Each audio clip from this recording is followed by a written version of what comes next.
வணக்கம் 7 Winstar technology. இப்போ பார்க்குற வீடியோன்னு பார்த்தீங்கன்னா, ஒரு மதர் போர்டில் ஆசிலேட்டர் இல்லை அப்படின்னு சொன்னால், இதில் வந்து பார்த்திங்கன்னா ஃபோனில் 2 வகையான ஆசிலேட்டர் இருக்கும்.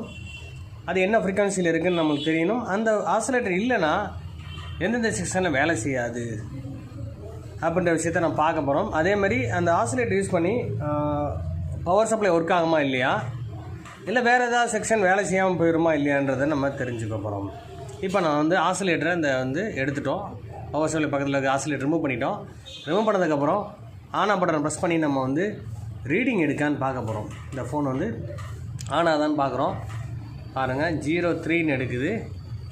எடுத்துட்டேன், 0 ஆயிடுது. இப்போ ஆசிலேட்டர் இல்லை இந்த ஃபோனில்.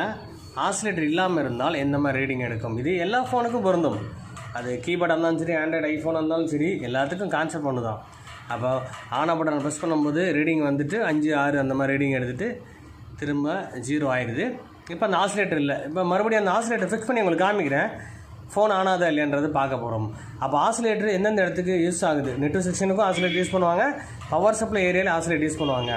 அப்போ அந்த ஆசிலேட்டர் ஃபங்க்ஷன் என்ன, எப்படி அந்த ஆசிலேட்டர் நம்ம ஃபிக்ஸ் பண்ணணும், எந்த ஃப்ரீக்வன்சி அதை கொடுக்கும்ன்ற விஷயத்த நம்ம தெளிவாக தெரிஞ்சுக்கணும். இப்போ நான் வந்து உங்களுக்கு அந்த ஆசிலேட்டரை ஃபிக்ஸ் பண்ணி உங்களுக்கு காமிக்கிறேன்.